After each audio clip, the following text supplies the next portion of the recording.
What's going on YouTube? Metal Complex here, and today we're taking a look at more Grails at BladeBinge. Have you checked out BladeBinge? Definitely do. These pages will be linked down in the description so that you guys can check out these pages on your own if you want to.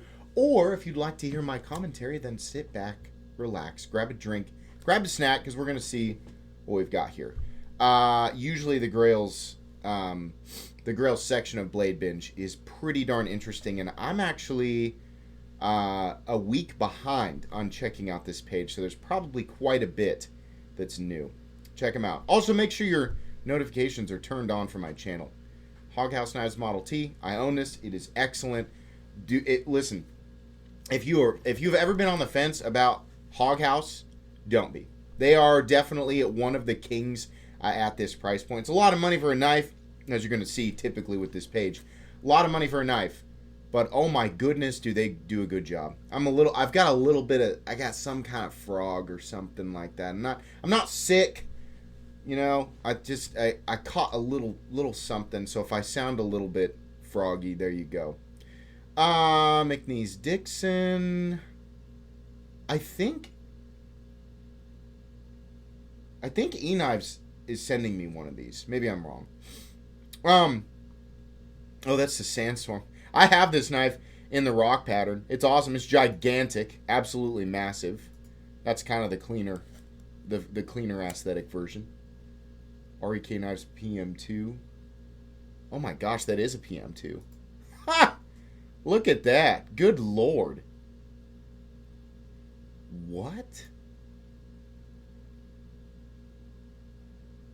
What? Full satin finish. This is a total overhaul. Is there anything that's still the PM2 on this? I guess the blade, okay. So was it a PM2 blade, or no? It's a totally different blade. S90V at 62. Deep hollow, Aramis blue Alatex Grand Line scales. This has got a titanium lock bar. Lock bar button. Okay, I was like, hold on. It's a titanium compression lock. So, the screws are Spyderco. The lanyard hole / barrel is Spyderco, and it's got the original compression lock with a titanium button on it. That's really cool. This feels kind of insane. I think it's neat. I just would never have expected the price to be anywhere near that. Oh, that looks exactly like mine. This is my user. What's he got this priced at? $585. It's not a bad price at all. What is this? Like new in box, brand new condition. This is cheaper than you would pay to build this from the ranch. Great lockup percentage. People always look at this and they go, "That's so early. It looks dangerous." No. Realistically, the total amount of engagement, like if you were to look at the mark on the lock bar, is about 30%, which is perfect. Centered up. Look at this guy. The guy who made this post is a professional.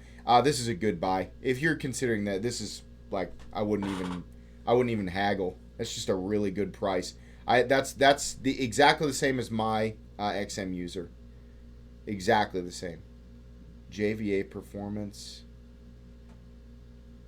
One of two Chevron. What is this? This is a guy who takes the beautiful pictures. What did he take this in front of a Minecraft landscape? Where is this? Oh, it's just these pictures. These pictures are so funny. Oh my gosh. And then the laundry room. I have this knife, and it's actually got a Damascus inlay. It's a cool knife. It just feels like a lot. 525 Damascus. So this, I'm gonna tell you right now, that's less than what these went for. This is usually the guy who massively overcharges for stuff, but this 520 Philippe Georget with the Damascus and the carbon fiber originally sold on. I think I bought mine on Knife Center for $1,000. Clip Point S90V, that's cool. 8020 Slim. Rosie's Rippers, Meanie Ripper. Oh, mini. I read that meanie because I'm stupid. Mini. A meanie ripper. Elaine Andre custom integral. MK3 custom from Les George. That's really cool. This just says Strider knife. Strider knife. Which knife?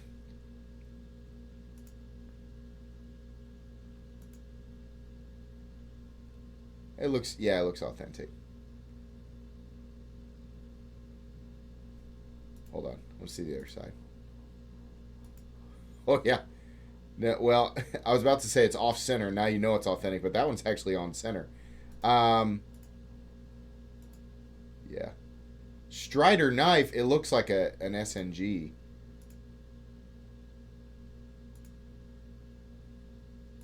Right? No. Maybe not even. Maybe a P. I'm not sure. Strider knife, orange peel, great looking knife, perfect size. Orange peel.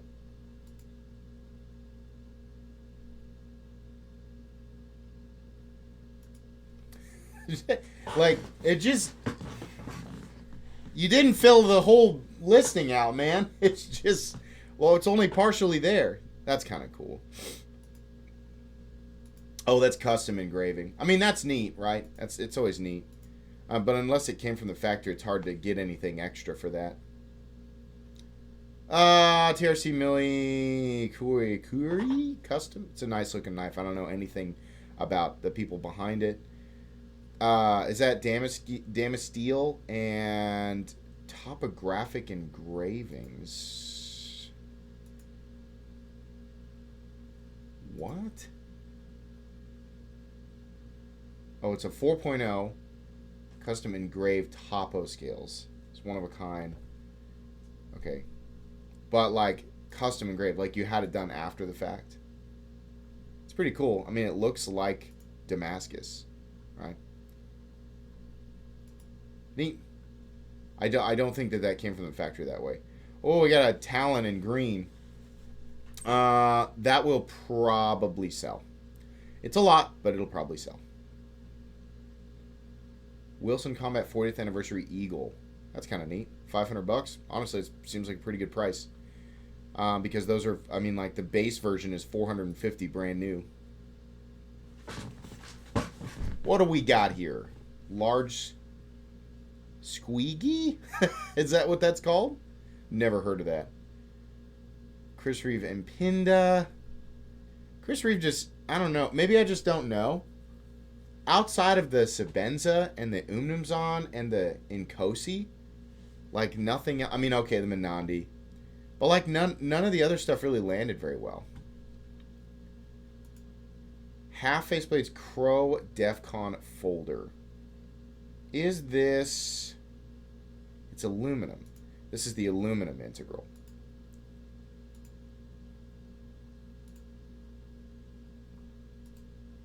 Seems like a lot. I mean, that's an American-made integral, and it's aluminum, right? So, yeah. Shark Knife Kawaka. Waka? Okay. F95-0. I have this exact same knife, and I believe they originally sold for $1,100.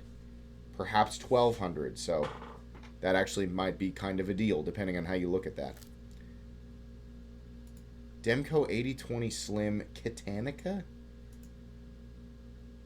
Well, this is rare limited edition Kitanica edition made in USA. It really? Kitanica? Okay. I was going to say for sure. Yeah, I guess so. I didn't know that existed. $780. It's kind of cool looking. I don't know anything about that collaboration, though, so you're going to have to make that decision for yourself. Black Dunes. This is the one I have. I don't know if they'll sell, you know. I don't know if are people buying those for $1,450? All it takes is one person. And then the answer is yes. Even if 1,000 people scream no, if one person buys it, then the answer is yes. MEFP Hinder Eclipse. I think I saw that last time. Probably just a relisting. Or it could be a different one. I don't know. Internet here is slow today. Pat Hammond Full Custom. Chris Reeve Mountaineer. WR Bladeworks Hydronian F95. Features Stone Watch M390 blade, bead blasted tie, worked by Walter machine clip backspacer. Okay, okay. Sparrow Strix Damasteel. Is this like the absolute, like the super wacky Titanus? Oh my gosh. How much was this originally? I mean, I have the Titanus just in the regular, so this has like Timascus on it? Good lord. Missing the pin and the certificate. Well, dude, you're going to have a hard time selling it for $800 though. I mean, it's neat, right? But man, I don't know. Titan 1.0 Woods Bladeworks knife flipper monster titanium knife rare in 3V.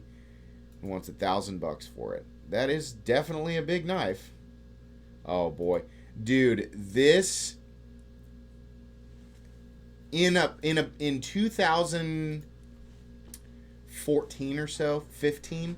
I would have absolutely lost my mind for this. I'll tell you what I used to lust over a lot was the Crusader Forge FIFP. The fear is for prey. Crusader Forge knife. And there was, I think honestly, I still would buy one at the right price, just like, you know, for the nostalgia. But that's what this makes me think of. Is like the mid 2010s. that too. Eric Luther knives. Orphan M. I just love all these, like, the landscapes, you know? This is so beautiful. And, like, the lighting is just wrong. Full tie battle blue. It's kind of a nice looking XM.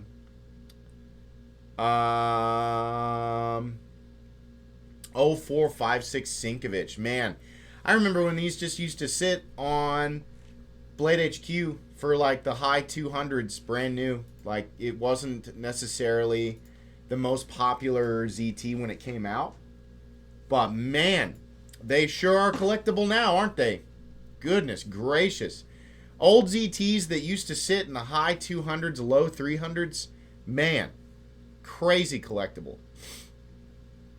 The Mojave is an awesome knife. Let me take a look at this texturing here. Yeah, it's the same one as the one they sent me. Yeah, the Mojave is an awesome knife. I don't know what they go for. I feel like that's really high. Man. I like that.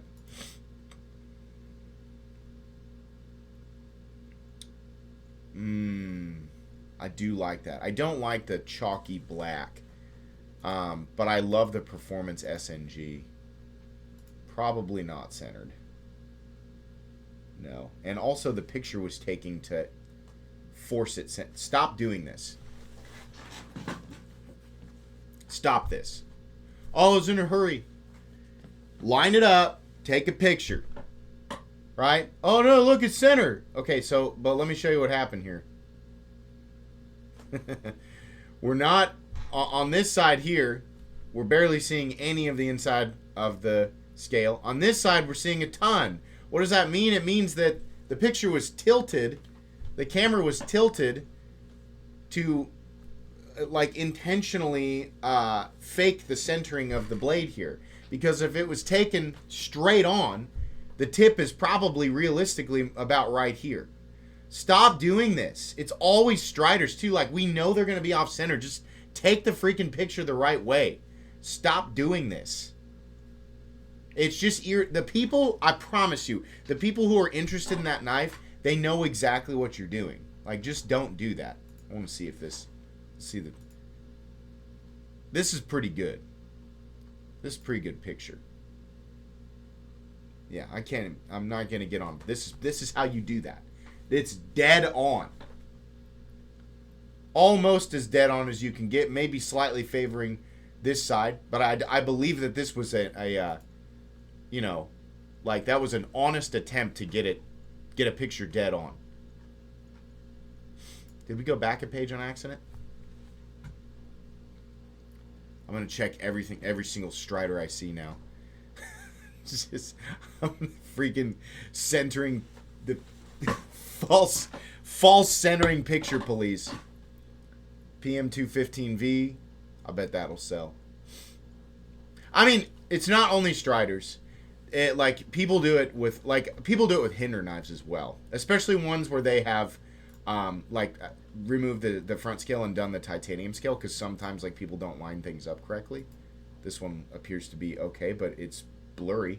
But you got a nice sharp picture of the background here. It really focused on the background, and then the knife itself is completely out of focus.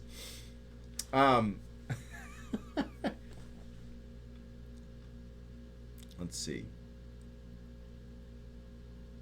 Ooh. KNP full-size Evo Typhoon. That's a nice knife. Those are rare. Why is the centering taken like this? Don't do this. I mean, it's centered. But to turn it, make it vertical. There's a Roosevelt. That's a nice one. Just like a standard Roosevelt. I like the XL. Cruer Smock. TICN Besker Titanium. Okay. Did I read that right? Besker Titanium. Okay. Anything else here? I'm checking these Striders. I'm checking them. Pretty good picture. Pretty good picture. Put the knife in the center of the picture. Looks like that was at one point a larger picture, and then this was cut so that something over here was not included in the shot, which is understandable. How'd you do it here? Kind of. Yeah, no, this isn't lined up. This is exactly what I'm talking about. We're intentionally showing at an angle this side, right?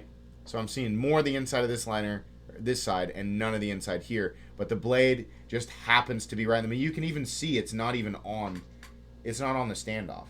Actually, you know what's funny? I think this actually is centered, and it's just a cockeyed picture. Because if we leaned over to the right, it would actually put this blade right in the middle of the standoff. Sometimes you're just doing yourself a disservice. Just line it up, and take the picture as centered up as you possibly can. And if it ends up that the blade is off center, well, at least you told the truth. This is the knife that escaped my collection. I do not know why I didn't buy this. I wanted it, and then I decided I didn't want it, and then when I decided I wanted it again, it was gone, and now they cost $1,000, and I ain't paying $1,000 for that. No way. Not when the original was, what, $450? Which I would pay right now.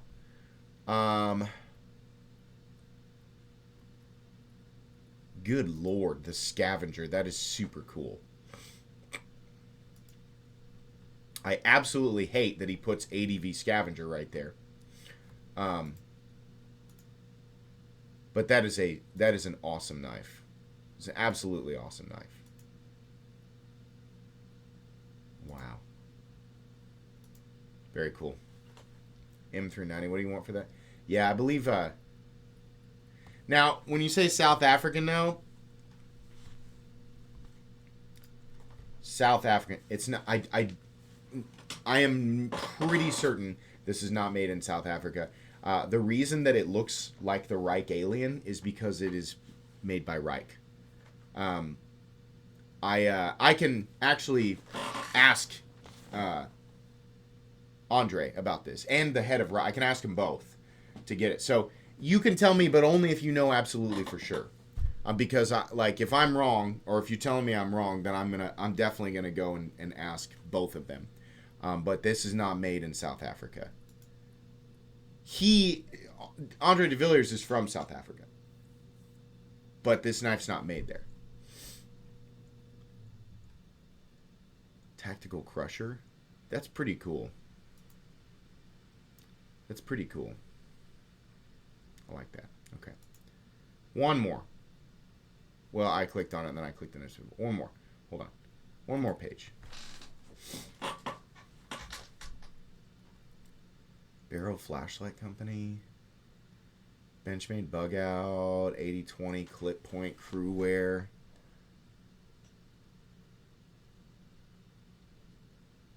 The Anthem. The Anthem. Oh, man. I am actually tempted. Ha! There it is. Selling my BenchMade Anthem. I'm the original owner. It's only been carried once or twice, never cut. It has a deep carry MXG clip. Comes with the original pocket clip as well, which looks like a chevron peener. Knife is in excellent condition. Blade is just off center. Thank you. Thank you for being honest about this. Just be honest about it. Just be honest. Ultimately, you can't hide it. If you're going to sell it, eventually, the owner's going to end up with it. There it is. The American BenchMade Integral Anthem. We cried and we cried and we cried with this when this knife came out. $400! $400! For a BenchMade. Never mind that it's titanium and integral. No! No, I say no! Can you imagine if we were lucky enough to pay only $400 for something like this now? Yeah, you're never going to see a truly, not with this level of complexity. You're never going to see a brand new, truly U.S.-made titanium and M390 or whatever this is, integral for $400. Never. The reason that I like this is not just because it's titanium and integral. It's a BenchMade. This is probably one of the greatest things I've ever made. The reason I like this knife so much, see what I mean? Look at the pocket clip. Come on, BenchMade. Come on. Come on, man. What are you doing with this? It's like a wiener that got run over by a four-wheeler. Listen, the reason that this knife is so epic and frustrating is because the crossbar lock does not operate on Omega springs. It is, to my knowledge, the only BenchMade that utilizes a crossbar lock that instead has a coil spring somewhere in here attached to some peg or something that they've got on the back of this. It's fixed into an integral frame. This is what we tried to do or looked into doing for Excalibur because I wanted to make it ambidextrous. And Sergio was like, I looked into it and there's a patent. BenchMade has an active patent on that. We can't do that. And I was like, oh, crap. Okay, that's fine. BenchMade, why don't you guys use this on anything else? To be fair, BenchMade's axis locks tend to be pretty reliable. Yes, you'll hear about failures with Omega springs here and there. But you know what you won't hear about?